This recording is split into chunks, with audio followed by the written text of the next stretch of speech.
आया बुढ़ापा बैरी, पड़ी परिवार में ममता गहरी। आया बुढ़ापा बैरी, पड़ी परिवार में ममता गहरी।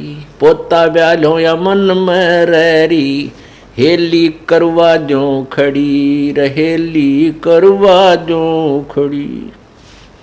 हेर नर दोख दोख लुट गया आगी अंत घड़ी। बुढ़ापे में क्या सोचा है बुजुर्ग?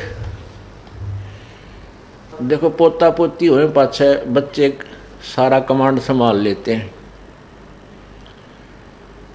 और उसके पास कुछ नहीं रहता, केवल आशाएं इच्छाएं रह जाती हैं। तो क्या सोचता हो बूढ़ा कि भगवान पोता ब्याह लो, ये पोता मेरा ब्याह आ जाए मेरी आंखों के सामने, बस आनंद काया हो जाए और एक हवेली बना दूं। वर्तमान के शब्दों में कोठी, एक कोठी और बना दूं और उस बुढ़े की कोई सुने नहीं, ना बालक माने ना पोते सुने, पर उसकी अपनी वह सेक चिल्ली वाली कामना खत्म नहीं होती। तो जिसके पास भक्ति नहीं है, भगवान का नाम नहीं है, उसका बुढ़ापा उसके लिए दुश्मन, और जिसके पास भक्ति है उसके लिए उसका बुढ़ापा मित्र बन जाएगा। क्योंकि बच्चों को सलाह बड़े बुजुर्ग तब तक देते हैं जब तक वो खुद सोचन समझन योग्य नहीं होते। और ये भी हमें भगवान के तत्व ज्ञान से ये भी हमें पता चल जाता है कि इस बच्चे के भाग्य में जो है वही मिलेगा। ना तेरे चीचू करने तक वो कंपत्ति होगा और ना ही किसी और तरीके से। हाँ, तरीका एक है कि ये बच्चा तेरे वाला यदि भगवान से जुड़ जावे तो परमात्मा फिर इसकी आपत्तियों को हल्का करने लग जाएगा। ऐसा हो जाता है तो उसका तो बुढ़ापा कति स्वर्ग बन गया। ऐसा नहीं भी होता है, बच्चे नहीं भी मानते हैं, तो इस ज्ञान को आधार बना ले। अपनी भक्ति में बाधा नहीं आने दे।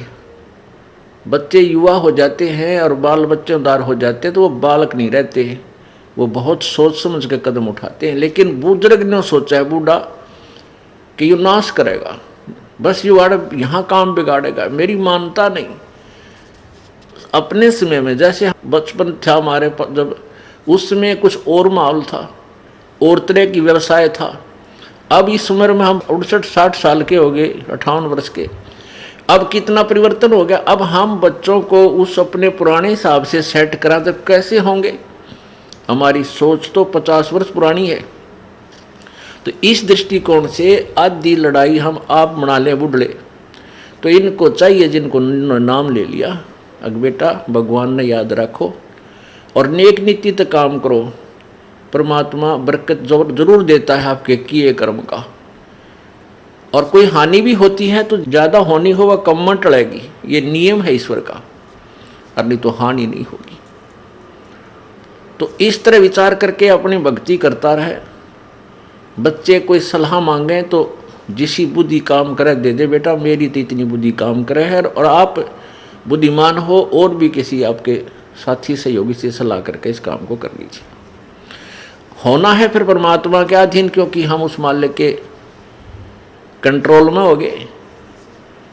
अब हमें आउट ऑफ लाइन नहीं जाने देगा परमात्मा। जब हम उसकी शरण में हैं, उसके उपदेश ले लिया है, उसके नियमों का पालन कर रहे हैं, तो वो परमेश्वर हमें बिल्कुल ठीक लाइन पर चलाएगा, बाहर नहीं जाने देगा। इसलिए बूढ़ा बुजुर्ग जो है अपने उस बुढ़ापे को फिर बहुत आसानी से पूरा कर जाएगा। नहीं तो ये शत्रु है। आया बुढ़ापा बैरी, जितना वृद्ध होता जाएगा, क्योंकि 2 बेटे 2 बेटी, फिर उनका 2-2 3-3 संतान है। अब पोते के गड़बड़ होगी तो बूढ़ा दुखी, पोती का होगी तो बूढ़ा दुखी, बेटी का होगी तो बुढ़िया दुखी हैं। तो कितनी कहाँ तक की आपत्तियाँ आने के लिए रास्ते खुल गए।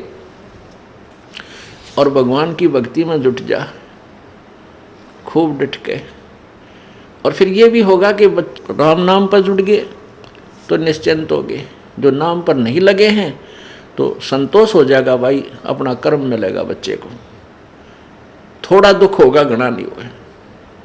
तो इस प्रकार हम अपने इस जीवन को सफल करेंगे।